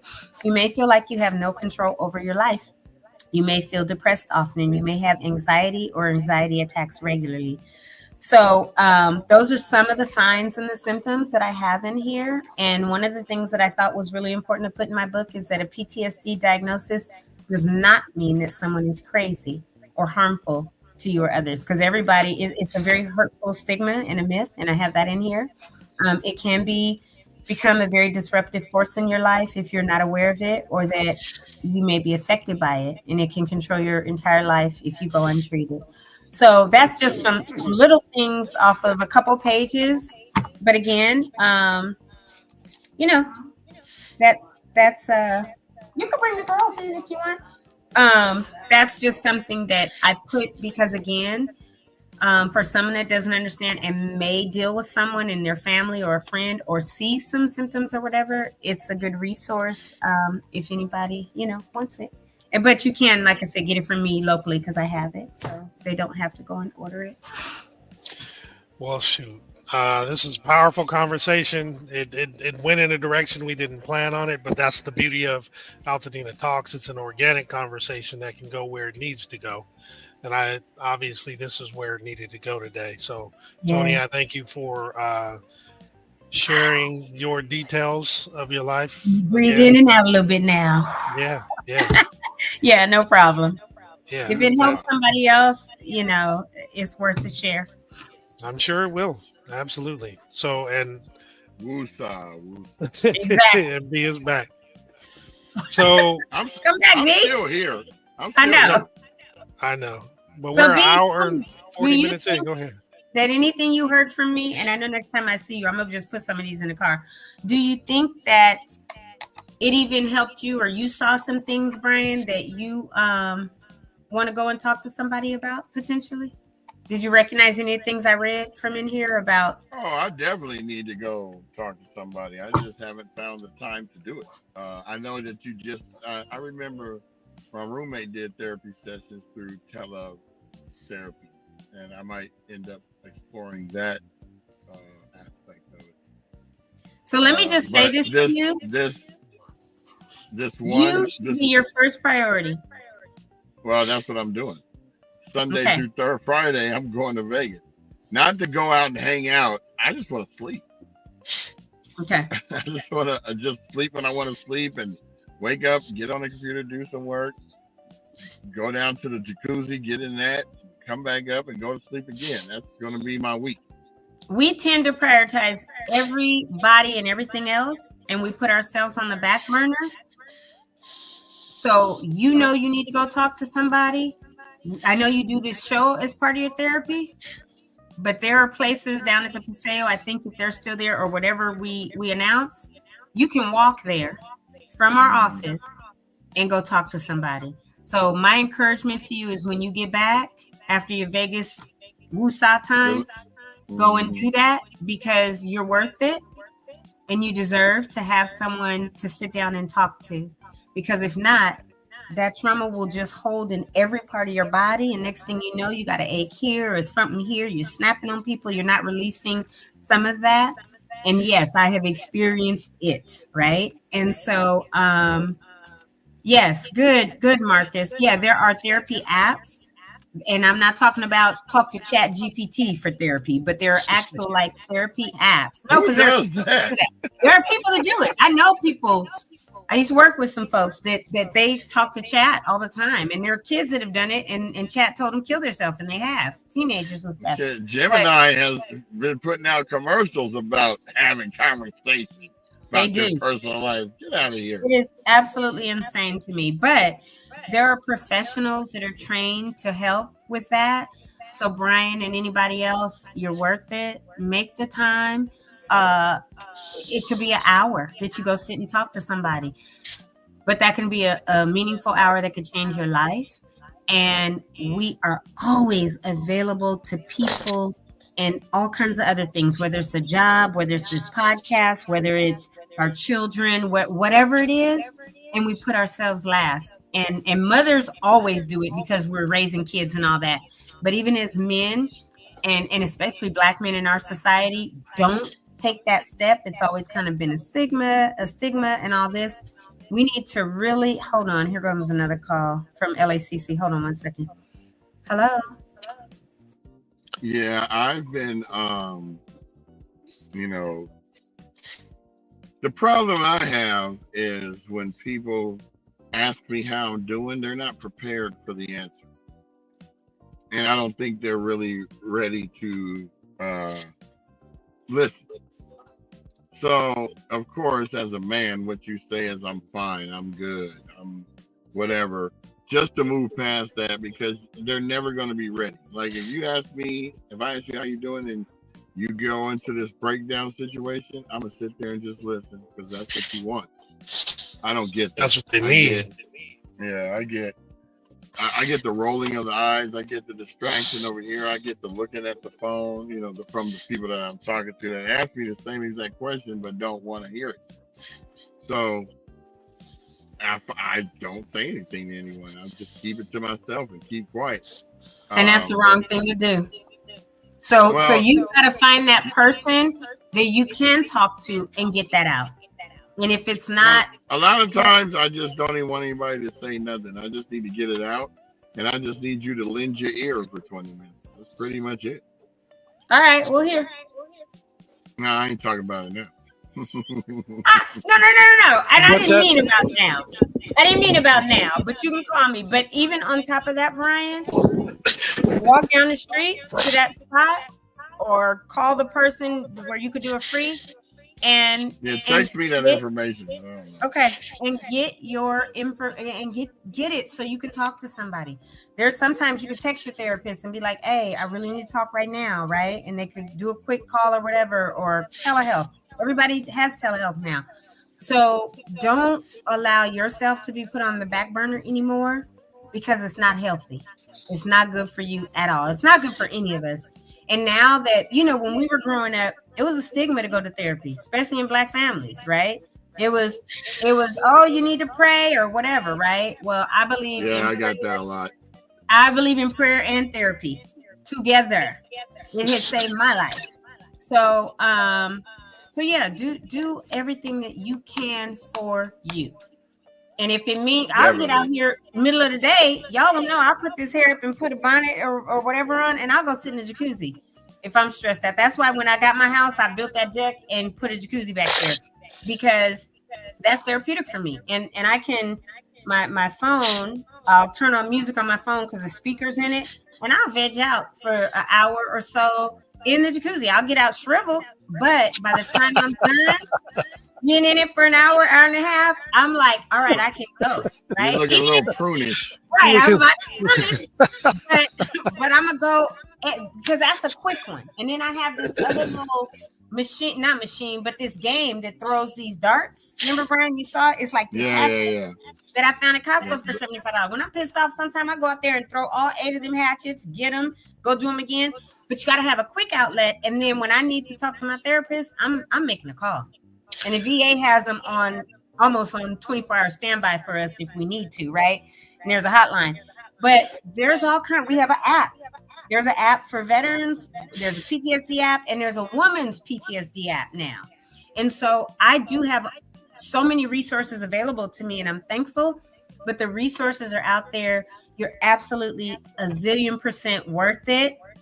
And your voice is to be valued, even if it is you need to call me to vent. Because I've called you to vent before, Brian. I'd be like, yesterday even, I called you when I was getting ready to ride the plane, get on the plane. I was like, check this out. Let me tell you what happened. Blah, blah, blah, blah, blah. Right? And you said some things and we laughed. And then it was like, all right, I'm cool. But the whole thing is, I'm listening to you. I get exactly. It. I know why you need to do it. I don't, I'm not looking at the time and looking at this because, if you call me and you got something to say, or I have somebody call me and be like, oh, never mind, you're busy. You called for a reason. What was it? Mm-hmm. Go from there. Because we all need, and that's why I'm thankful that we grew up in this type of town because we know each other. Yeah. We know that if I need to get something out, you need to get something out, Jamal needs to get something out, we can talk to each other. We got a few friends around town that we know we can talk to without having to worry about, oh, this brother came to me telling me his problems. Yeah. I keep your stuff confidential. I think what's important also about this conversation is hopefully people can start recognizing within themselves that they may have some stuff going on. Because a lot of times we're ignorant to what's going on within ourselves and maybe how we interact with people. And for some folks, maybe they see this or maybe they're taking heed to what you're talking about and will be approached by someone in a nice way to ask them if they have any issues or, if they have any concerns and they're offered to walk this path with them.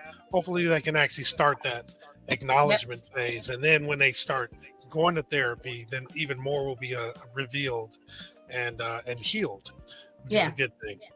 But yes, even if you don't have the quote unquote therapist, find a friend to at least start with, somebody that will listen to you, not throw any judgment your way, but just hear what you have to say.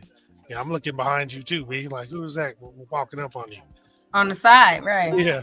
But here's some other things I want to. This car right there. Oh, okay. A couple other things that I didn't mention in what is PTSD, but the complex PTSD. If anyone feels alone, deep aloneness or loneliness, a loss of faith, even temporarily, overeating or overindulgence, like I said, you shopping and doing things. The somatic flashbacks, visual flashbacks, emotional flashbacks, helplessness and hopelessness, toxic guilt or shame, always searching for a rescuer repeatedly, persistent sadness, potentially being suicidal, and then having emotional self-regulation or regulation, real intense emotions. Like, let me know. I will drive and bring you a book today because I have some for real deal information from what I learned about myself and about PTSD in this book. And if you want, I'll be off work in about an hour and I'll drive to Dina. If somebody's in Dina, I'll be off work in about 30 minutes. And I'll drive and I will bring you a book wherever you are. And it will be at no Well, I cost. know what kind of therapy you could do today. We could do a lunch therapy. And bring both Is it of that time again? Yeah. It's our meeting time. We don't have just lunch. It's our monthly meeting because as a board we have to meet. And I do need to bring each of you these books because y'all didn't even know about them. But yeah, I will give this to anybody because if it helps, I definitely want to be a help, like we are doing with the community, and that's that. So where are we eating today, y'all? Same spot we met last time. We don't want to reveal our source. Okay. What time? Mom, can you get there? Possibly. I'll know in a few minutes. Oh, I just gotta pick up a couple things for the birthday. Whose birthday? It was my daughter's birthday. You weren't on at the time. Yeah, sweet 16. Yeah, I was having glitches and happy birthday. Thank you. Are you on school pickup today too? Yeah, but I mean I might be able to. Just like I said, once we get off, I have a couple things I have to do and I can figure it out. All right, well let us know because it's noon. So what do you want to do? 1:30, 1 o'clock? What? I could be there at 1:30, 2 o'clock, but he said he has a couple things and he may or may not. The later, the worse for me. But once I get off, I'll be able to find out a little bit more. Okay. So with that, we are going to say segue to Toodles. We'll see y'all later because we have our meeting. But I am thankful that it kind of went in this direction and you know, maybe some people heard some things or something that's helpful. And so, yeah, we'll go and we'll have our talk and our meeting for our foundation and then break bread and go from there. TGIF people. If you guys want to find out more about our Power 100 inductee listing, you can go right to our website at mp.altadinatalks.org. It's right there. Let me go there. Yes, please. It's a beautiful thing. You know, I did that while we were sitting there talking. There it is. Power 100 on the raise. Man, click on that bad boy. You gotta put the new asset on there though. Scroll down. Okay. I don't see it. Okay. I don't see the new one that they created and sent. That is the new one. Oh, they send something? Yeah, you forwarded it to me. In my email. No, I got that off of here. They haven't sent us anything yet. Oh, because it's different. It has like the ebony on the side, the different color, and then we weren't in that arrangement. I was up at the top. No, this is the actual website. I know. Yeah. So it's embedded on our page. Cool beans. So this way, not only can they go see us, but they can go see other, what do you call it? That's last year, right? Inductees. Yeah, that was last year. That's just the little snippet that they did. Yeah. There's a lot of cool people that are part of this. Very lot. Oh man, we are among some prestigious. We're in a room. Just the mayors alone. The three mayors. Yeah. Baltimore, I can't wait to talk to them. Me too. I'm like, and Sterling K. Brown. Mm-hmm. I was like, God, how you put us in the company of this particular Carmelo Anthony? You got Carmelo Anthony, Mara Bach, Akil.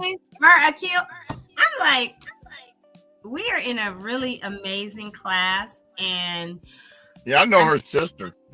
You know, I'm we so used to be thankful, real good friends. and it's pretty incredible. Yeah, super Yeah, I'm dope. excited. I'm already getting measured for my dope suit that I'm gonna order to wear there. I've already figured it out. I'm gonna send y'all the link. Y'all gonna Yeah, be because like, it's black tie, right? oh yeah, it's gonna be awesome. Wait till you see what I get, my ensemble. Woo! Courtesy of Sherry because she's paying for it. That's terrible. that no, it's not. That's her way of thanking me for always being there for her events. You know, No, I've I done a mean lot the of way you events said with it. her. I meant the way you said it. Oh well, you know, I'm always That's paying for cool. everything anyway, so I like to be able to say somebody paid for me. And that's a rarity. Oh, Saturday, September 27th. Mika, did you have that LA County flyer with the free West Side Story thing? Because Mika just texted. Okay, I'm gonna forward it to you. A lot of stuff going on September 27th. Seems like A lot. everybody picked that date to do something.